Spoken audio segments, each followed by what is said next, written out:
Hi fantasy managers, welcome to FPL Team Talks. In this video I'm going to go through my team selection for Game Week 21. I've got lots of decisions to make. A few days ago I thought I had it all under control, the team was looking good, but things change very quickly, so I've got a lot of tough decisions to make. So if you enjoy these sort of videos, you find them useful, please hit that like button, make sure you subscribe, and in the meantime, let's take a look.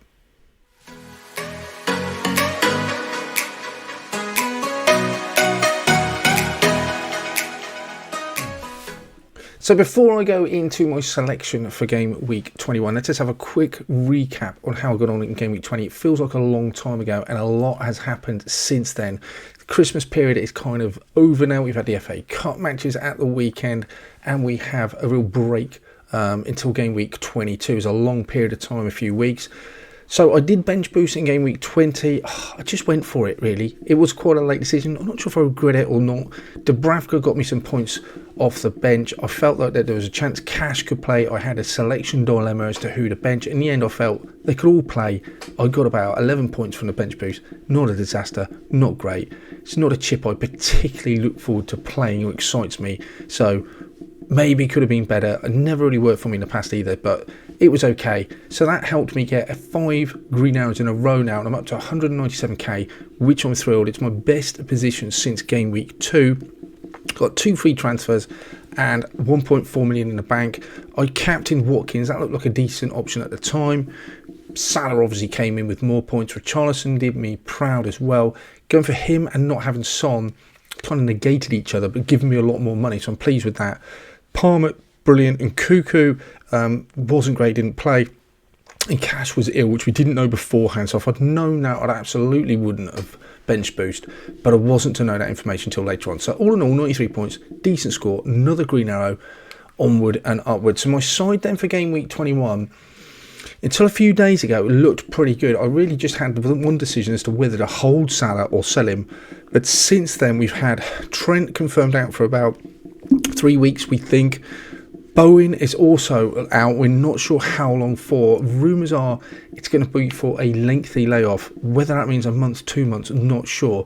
The only silver lining for those two, I think, is the fact that there's such a gap now between Game Week 21 and Game Week 22, which is on, the 30th of Jan. It's actually 3 weeks. It's possible that Trent will miss this week, and he could be available still for Game Week 22, which is quite exciting because of FA Cup games, and we've got this winter sort of gap where teams are meant to have a break, but if they've got a replay, they don't, enforced upon them. So Bowen, a bit of an issue. I felt really positive going into this game week because I felt I had a side which everyone wants. Everyone wants Trent, everyone wants Bowen in their side. I didn't have many of the AFCON players because I purposely didn't go down that route. Salah was the only one, and I am tempted still, well, was tempted to hold Salah. I think I'm pretty much forced to hold Salah now because I've got other issues in the side. So if I take out those players that are injured, this is potentially the side that I have. Taylor's got a flag on him, and Kunku's got a flag on him. I could hopefully get some news on both of those players before the deadline on Friday evening because they both play at the weekend. So if Taylor's fit and I'll get news that Nkunku's fit and available, I've got 2 transfers. I still think I would have to make 1 transfer. I'll be tempted to keep both of those and then look to either transfer Bowen out if I get news that I suspect he's going to be out for at least a few game weeks. So it feels like I don't really want to get rid of anyone else. I'm happy with Porro, Gabriel. Cash is a selection problem, but I feel that he will get minutes either way. And if Taylor and Nkunku aren't fit, I haven't got the luxury of getting rid of Cash. I'm going to have to keep Salah. Trent, wouldn't mind keeping him. But again, if he's not going to be available for Game Week 22 and 23 is a quick turnaround after that, I don't know if I really want to keep him because he's just missed 3 games and there's a lot of money tied up. I know in the back of my mind, Haaland has got to come in at some point. Not bothered about bringing him in for Newcastle. Don't think he'll start that. If he gets minutes off the bench against Newcastle, then I feel that there's a good chance that he will play against Burnley, and I'm going to want him for that. So I've got to think of a way to bring him in. Solanke, obviously, I want to keep. Not going anywhere. He's got a double coming up at some point, that rearranged fixture against Luton. I've also got in the back of the mind, do I really want to keep Trent and Salah, both Liverpool players? They possibly will have a double in 25, but they could blank if they get through to the EFL Cup final, which is a good chance they'll do in 26. 27 and 28, they will play away at Forest, and I think they've got a game against Chelsea. Isn't horrendous fixtures for me not to own Liverpool players. And then possibly they'll be favourites to get through to the quarterfinals of the FA Cup, so they possibly blank in 29. So do I want either of them? I definitely want them if they have a double in 25. Which case I'm tempted just to throw my free hit at it, because otherwise I'm just holding on to Trent and Salah, and I'm not sure how else, unless I downgrade Trent to someone, how I'm going to get Haaland back in. I've got to either get rid of Trent and Salah, and then I'm getting rid of them to bring them back in for game week 25. Doesn't feel comfortable. Feels like I'm burning transfers there. Ideally, I would like, I think, to keep some of those chips, a free hit, for game weeks after game week 31, where you will have those doubles going in. But I'm not sure I've got those luxury. It is a long way off to be thinking about. I've got captaincy on Saka. I'm not sure whether that will stay there. He's nailed, and it's Crystal Palace at home. Not a bad fixture. There's no one else that absolutely screams out. I could go Palmer at home to Fulham. That's another option. He's on pens. He's playing very far forward as well. So that is an option as well. So it's Saka or Palmer. I'm shading going towards Saka at this moment. I just feel they have more rest, and Saka's nailed. I think Palmer will play as well, but do think Saka with pens. He's on pens, but will he take him? That's not a question. So I've got a few things to do. I will have to make one transfer. My gut feeling is it's either Bowen or Trent at this moment in time, and Nkunku will stay and come out for when Haaland comes in. So there's no point bringing him out. I'm going to keep Watkins and I'm going to keep Solanke. So it's a defender or a midfielder that I want to bring in. The choices are, Garnacho isn't a player I'm wildly excited about, but I know he's going to play. I can't have players like at this moment in time that I just think have minutes risks whatsoever. At home to Tottenham is not a bad fixture. I think his stats look decent. He's absolutely nailed at the moment. He's played, 10 games in a row, and he's so cheap. That's what I like about him. At home to Tottenham is a fixture. I'm not saying I would target Tottenham, and I don't think Man United are particularly playing well at the moment, but Tottenham's defence is quite fragile, and they're not rated as one of the best in the league. They're down there in the bottom half in terms of expected goals conceded, so I don't mind bringing Garnacho in. The benefit of bringing him in at 4.8 is it just allows funds and possibly allows me to keep Trent later on. It keeps me flexible for the next game week. By game week 22, I'm going to know a lot more information about who's in the EFL Cup final, who's got through to round 5 of the FA Cup, and who they will be playing in order to get through to the quarter final, and that will allow me to plan much further ahead as to whether I'm going to be free hitting in 25 or when I'm going to be wildcard him. And by bringing Garnacho in for Bowen gives me a lot of money and flexibility. So he is tempting. I'll also know at that point whether Trent's going to be around, or at least know some more information. So he is tempting to bring in just because he gives me a lot of flexibility. He has a goal threat. Fixtures aren't bad, and he's nailed. And that's one thing I desperately need right now in my side. The other choice is Phil Foden. A lot of managers are going to him. He will have a double at some point because I've got the rearranged fixture against Brentford, so that's tempting. Doesn't feel like it's a game I really want to bring him in against. Newcastle away. Burnley at home is obviously going to be a lovely fixture. KDB is back. Not sure when he'll start. He's even suggested himself he's not going to start against Newcastle. He's not ready. Will he be ready for Burnley? Possibly after the FA Cup minutes. Will that affect Phil Foden? Not sure. He's pretty much played. I think it's all but 2 games this season he started. And he's played at least 45. He played 45 minutes in the other one, and he even got an assist in the one where he came on for a few minutes. He looks absolutely nailed, but with KDB back, I'm just not sure.